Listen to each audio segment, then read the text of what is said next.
Kia ora koutou, ko Madeleine Armstrong Wilcox toku ingoa. I'm the head of programs here at the Neurodiversity in Education project, and I thank you for spending some time with us, looking into what the science of learning can tell us and help us with in terms of our neuro-inclusive practices, what we do in our classrooms that really supports our neurodivergent learners. E karakia as we begin, tu taua mai I ronga, tu taua mai I raro, tu taua mai I roto, tu taua mai I waho. Kia tau ai te mauri tū, te mauri ora, ki te katoa, haumie, huie, tai kie. Welcome everyone from no matter where you are, no matter what your context is, whether you're a classroom teacher, a school leader, maybe an RTLB or a SENCO or other interested education professional, welcome. So in this session, we're going to quickly talk through 3 ideas. What do we mean by the science of learning? Why does it matter? And how can it actually help us in our classrooms in very real terms? So let's dig in. You, just like all of us in education at the moment, will have heard the term the science of learning bandied around a lot. It's possibly slightly misleading. The science of learning is not like a traditional science, like biology or physics or chemistry, that's really nice and tidy and well-bounded. The science of learning as a phrase actually refers to a huge body of research that's been conducted over time that comes from all sorts of different places and all sorts of different contexts that coalesce around this idea of how does learning happen? That's at its most simple. People thinking, wondering, researching, finding out about how does this thing called learning happen? Typically now, because we are in a marvelous technological age, we have some neuroimaging and some of those quite scientific studies that let us know actually what is happening inside a brain when learning is taking place. And that stuff is fascinating. But what's most fascinating about it, I think, is that some of those really contemporary studies that are all about that neuroimaging really complement what we have thought and felt and wondered as educators for quite a long time about what learning is and how it happens. Remember, that's our key kind of focal point about this idea of the science of learning. It's about how learning happens. It's important also, as we have quite a lot of critiques of the science of learning out there, which is fantastic. We should be critical consumers of knowledge, right? But it's important to understand that the science of learning isn't a really singular and bounded science in the way that chemistry or physics or what have you is, nor is it specifically Western or even American in orientation. It comes from all sorts of places. It comes from all sorts of academic disciplines and theoretical research as well. Whilst a lot of the contemporary research gives us this really unique and new insight into brain-based activity, the science of learning as a body of knowledge does not ignore the fact that those brains operate within communities and classrooms and contexts. So those contextual factors are not ignored at all. It just so happens that at the moment we have these great insights going on that everyone's quite excited about. The science of learning, though, doesn't tell us what to do. It doesn't give us a prescription, a rule book, a particular pedagogy, or a particular program. That's on us. That's on us as educators, not necessarily as individuals, but as a community of educators to go, right, well, the science of learning tells us these things about learning, how learning happens. What do we do with that information to make use of it in our classrooms? Just like this, we can find out from the science of learning how those brains learn and we get to work out, well, how do we teach? Knowing this stuff, how do we teach? So in this cafe session today, I'm going to draw out 3 of the really interesting ideas out of the science of learning. Broad body of research, but just 3 ideas. So I'm not going to cover everything ever. I don't think anyone could.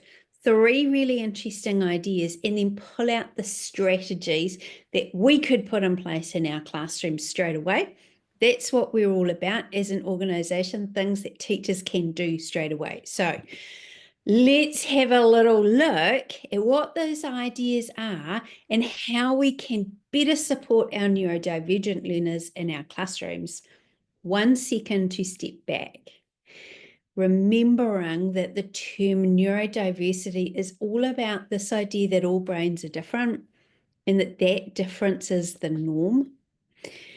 An easy trap to fall into when we're looking at the science of learning, this huge body of research, is that there are some very clear and immediate similarities between this brain and this brain and this brain and this type of brain and this type of brain that are about how all brains learn.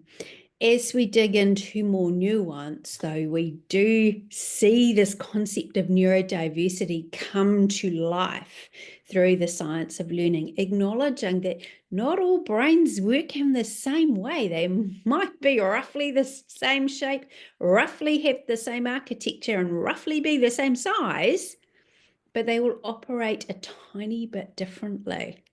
A really fascinating example, if you'll give me 30 seconds to go through this example, is a study that was conducted in a functional MRI lab. So it looks at people's brains in real time as they're doing things, and compared autistic versus non-autistic learners in kind of primary school age, listening to pieces of text that were either about their particular special interest area or not. Now, autistic brains, when they listened to a piece of text closely related to their specific interest area, autistic brains, the language processing part of autistic brains are lit up and went, way, working hard, processing all this amazing language, and it's fantastic. Also, the what you could call the reward centers of the brain lit up in those kids. Now, those things were not seen in the same way when autistic kids listened to very ordinary, boring pieces of text not related to their interest areas. And those, that lighting up was not as intense in non-autistic kids. So yes, all brains kind of do learning things in the same way, but also there are some wee differences. And being different is the norm in all of us.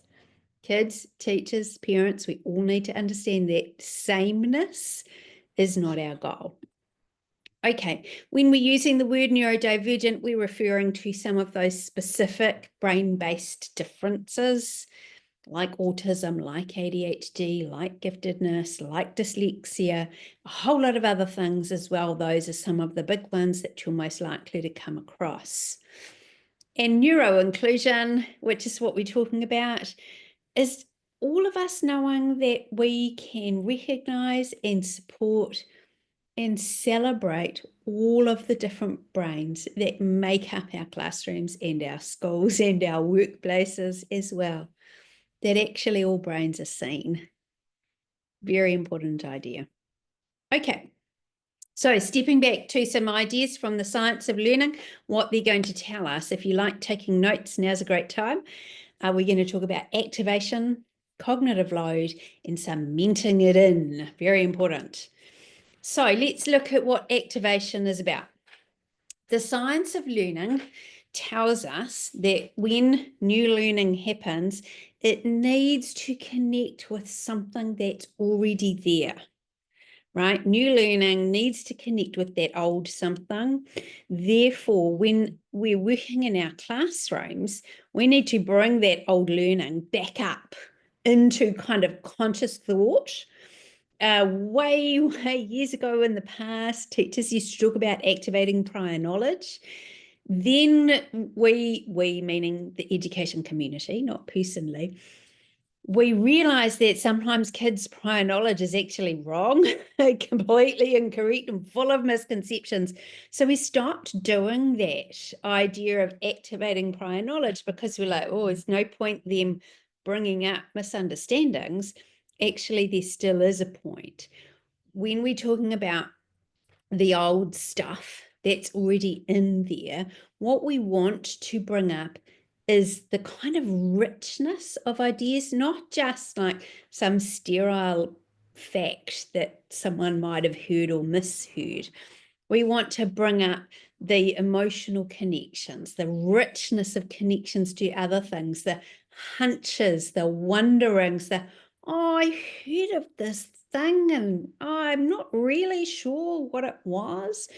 So whilst we don't want necessarily to activate prior knowledge in that quite technical way, we want to bring to life anything that's known or felt or wondered about something. And then as teachers, when we connecting with kids, we want to make sure that they can connect those old ideas to new ones and do that very clearly and explicitly, so that in a child's brain, they are almost saying to themselves, I remember hearing about this thing ages ago, and now I'm learning about this kind of related new thing, and yeah, they're kind of the same. Bringing those connections up into the open and bringing them to life. So how do we do that for our neurodivergent learners?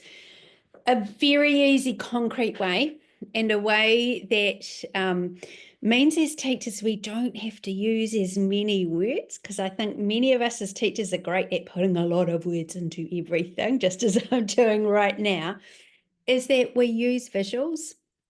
Maybe things like graphic organizers, maybe very, very simple diagrams that we draw on the board in a kind of heartbeat.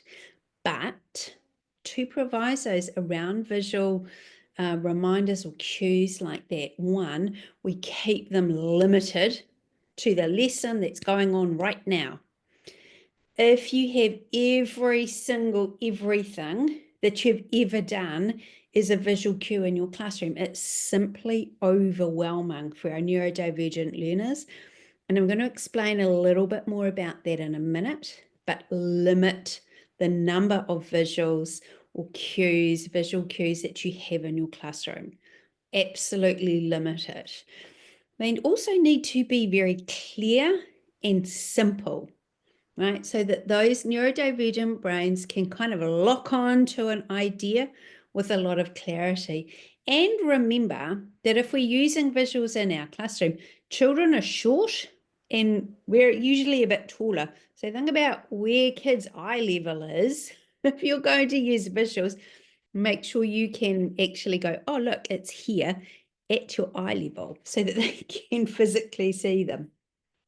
So limited visuals, one great strategy. Another great strategy is to make sure that those first few minutes of a lesson, we might think of as our warm-up time, is actually used to bring that old stuff up to life, that it connects with the actual learning that you're going to be doing. A really good example is in a maths lesson, if the lesson is about multiplicative properties, make the warm-up some kind of fun game around that same idea. So you are priming that brain to be ready for that learning.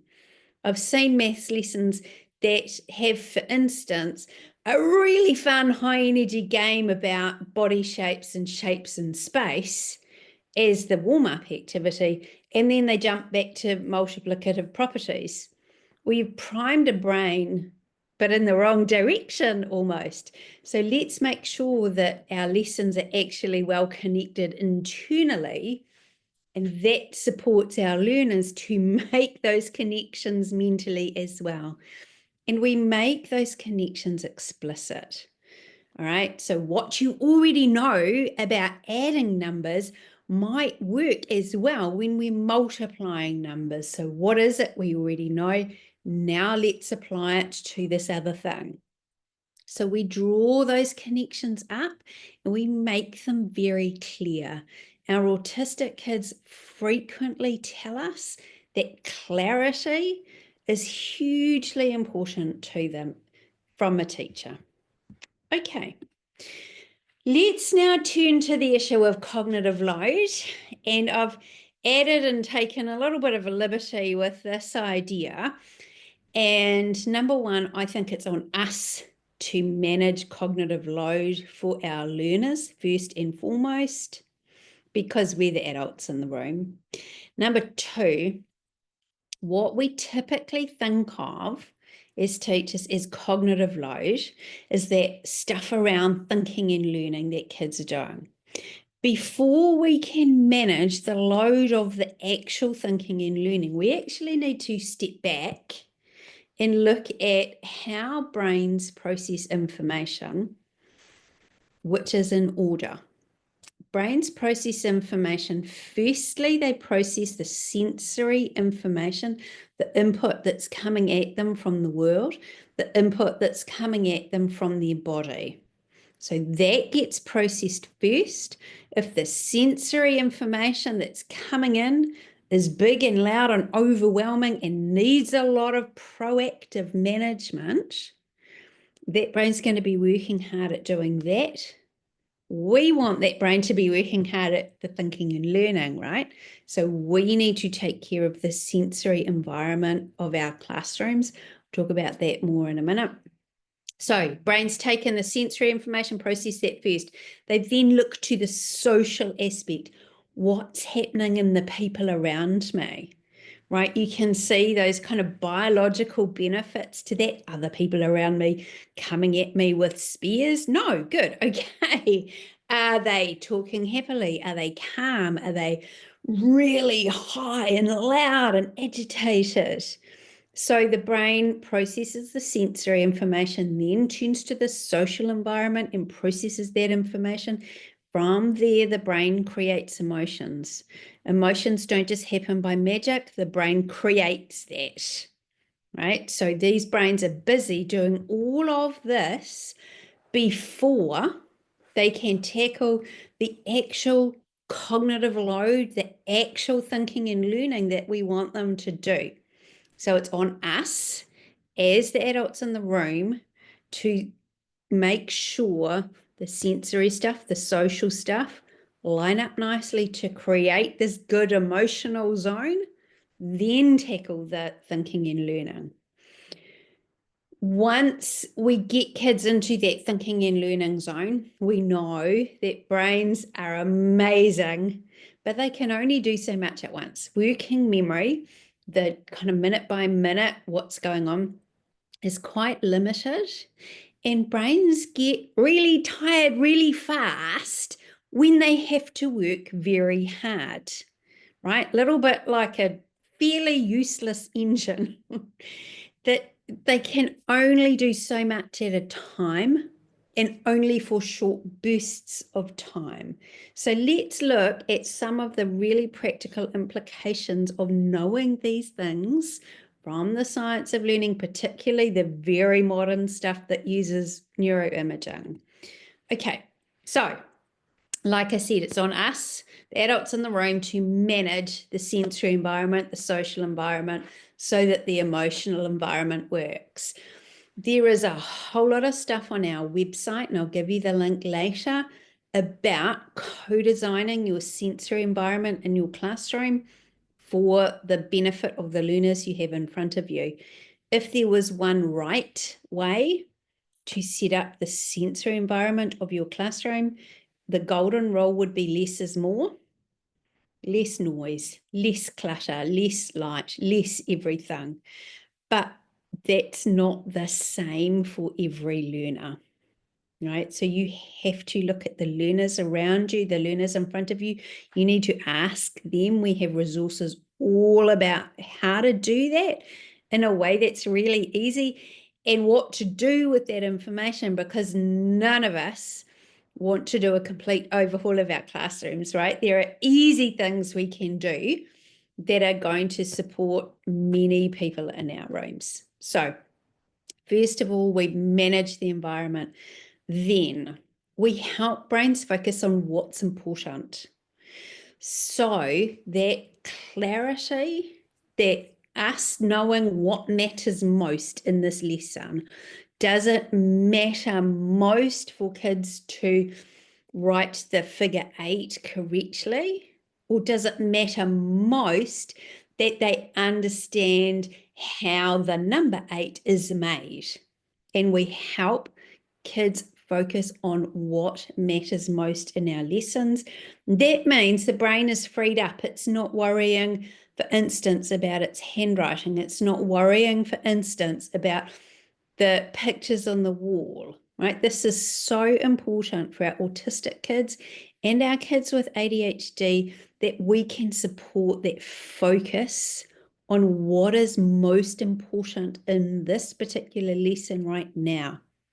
And we get to make those decisions and help our kids with that. It may not happen automatically. For many of our neurodivergent learners, they don't get what the point is automatically. You need to help them see that, understand it explicitly. Okay. Because our brains get tired really quickly, mini breaks are super important to kind of fuel up the tank again. And I think that many teachers are great at this idea of mini breaks, but I see a lot of mini breaks that are all the same style of break. So you could have go noodle and everyone's dancing and everyone's singing and it's high energy and high action. Okay, that style of mini break might really suit some learners and might be contributing to that sensory and social overload for other learners. Some learners might relish that really high energy mini break. Some learners, it might be the worst possible style of mini break. Because we can't get it right for every single kid every single time, think about variety. Think about having some mini breaks that are just 2 minutes of, okay, pencils down, quiet daydreaming in your head, just for 2 minutes, right? Those really quiet, literal mental breaks. Those mini breaks that are just, okay, walk slowly from here to the next place you're going to sit. And as you walk slowly, feel what happens in your body. Feel your muscles. Feel what happens in your skeleton as you're moving it. Don't talk to anyone. Just focus on your body. And then those really high energy ones, maybe just reading and doodling breaks, right? There's all sorts of things you could do that act as those mini breaks, but variety, so you're having lots of different ones, is really important. And knowing that those brains get tired easily, let's not go an hour and a half and then a mini break. For some kids, half an hour of focused attention and they're cooked. So maybe it's, oh, I see you need just a couple of minutes of a mini break. How about you sit over here and do some colouring, right? Variety, a little bit of flexibility in who's breaking and when and where and why can be really useful. Okay. Third big idea from the science of learning is about locking that learning in so it's not in one ear and out the other immediately. At its core, learning is about making sure things shift from that very brain expensive and limited short-term memory into longer and longer term memory, where the connections are rich and deep and really interesting. That shift isn't automatic. It doesn't happen by magic. It happens through, excuse me, through practice and repetition. And whether that's deliberate practice or accidental practice doesn't really matter, but it's still not automatic. So repetition and practice are very, very important for that cementing in process, but they need to be used cautiously and cleverly for our neurodivergent learners, let's look at how we can be clever and cautious around repetition and practice. So, for some neurodivergent kids, they need fewer repetitions for that shift from short to long-term memory, because maybe they already have a good conceptual framework ready in their minds for that learning to lock into. The statistic that is often bandied about for our gifted kids is that it takes 2 repetitions of something or other for it to get locked in. Now, for neurotypical kids, the statistic bandied about is 7. So going beyond 2 repetitions for some of our kids is actually not effective at all. It's going to switch them off and not get the result you are looking for. We all know that not all of our kids are gifted. That's just one example of neurodivergence.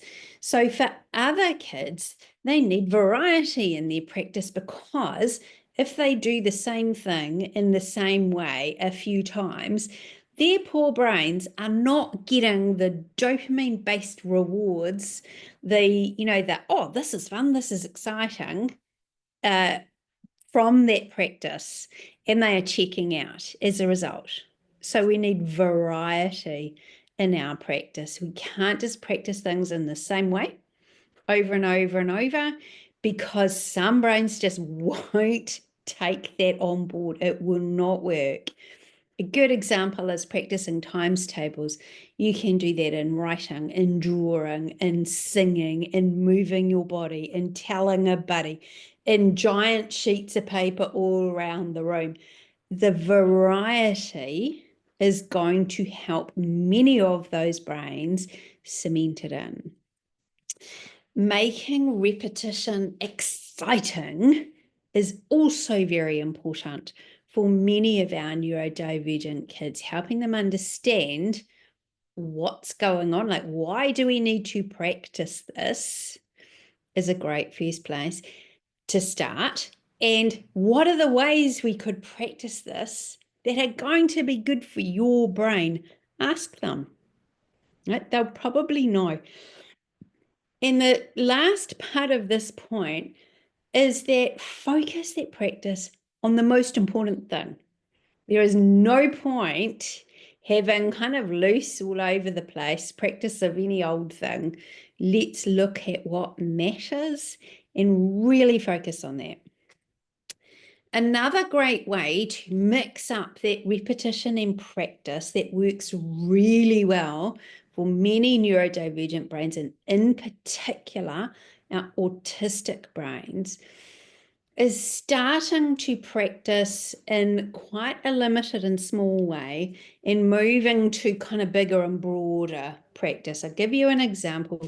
If you're learning a new writing technique, not in physical handwriting, but maybe you're learning to use metaphor. And when you're learning to use it, so that's the new thing, you start learning it in an old context, something you already know really well, because that gives you kind of the safety net, the scaffold. So you might start by practicing metaphor in the context of your classroom or your pets or your school bag or something that you know very well. Something new goes into something old. It gives us a scaffold and it gives us safety. As the practice progresses, we take away that safety net a little bit and we start practicing that new skill in a new context. And it immediately makes the practice more complex, a little bit harder, a little bit spicier, a little bit more fun, because we need to keep it really exciting for many of our brains. So we think about that movement from something new in something old to something new in something new. And that process gets harder as we go. And that keeps some of those brains really happy because they're getting that newness and that complexity that they are wanting. But it starts them off in this well-scaffolded, safe, known zone. Okay, something that our neurodivergent learners themselves have been telling us loud and clear is that when they are practicing something and they might be shaky with it, learning a new skill, and they're shaky about it and they're not really sure what's going on, they vastly prefer working with people who are closer in skill to them. So people meaning partner or group, that casual or formal, you are working with you today, that the teacher sets up. They vastly prefer that close and skilled partner rather than a distant and skilled partner. And that provides them with some of that social stuff is sorted and regulated so that perhaps any of their gaps or misunderstandings are not immediately obvious to the entire world, or that their pace is similar in pace to the person they are working with. That is not to say we do fixed for all time in concrete ability grouping, obviously. This is just to say that it is worth considering how you can help kids engineer those close and skill buddies that they might just sit alongside in a fairly casual way. It's a way to manage the social environment that is more neuro-inclusive. Okay, so my challenge to you is we have had 3 big ideas from the science of learning and a variety of ways we could make those ideas come to life in our neuro-inclusive classrooms. I'd love it if you jotted down or talked through whatever works best for you, one thing you're going to try out in your classroom straight away. Doesn't mean you have to completely revolutionize your classroom practice. It just means try out one thing, see how it goes. We'd love to hear back from you. Okay, plenty of people want to read more about the science of learning, so here are a couple of fabulous reads. Harnessing the Science of Learning, but also read that in conjunction with another book specifically about neuro-inclusive schools from the US, but same concepts. We would love your feedback. We are a Ministry of Education funded network of expertise, and your feedback helps us to understand how we can help you better and make best use of the funding that we receive. Take a minute, grab your phone, grab this link, drop us your feedback. While you're doing that, you can also jump over to our website to grab some of our resources, especially around that sensory space, neurodiversity.org.nz/BNS, stands for Building a Neuro-Inclusive School. And did you know, just in case you didn't, that if you want us to come to you, usually we can, or we can arrange something online. We are always really happy to chat through things with you. So do just get in touch if you would like to keep this conversation going. Karakia as we close. Kua mutu a mātou mahi, mō tēnei wā, manakitia mai mā katoa, o mātou hoa, o mātou whānau, ao ki te aorangi. Have a fantastic rest of your day, whatever it is you are doing. Thank you for spending time with me. Bye-bye.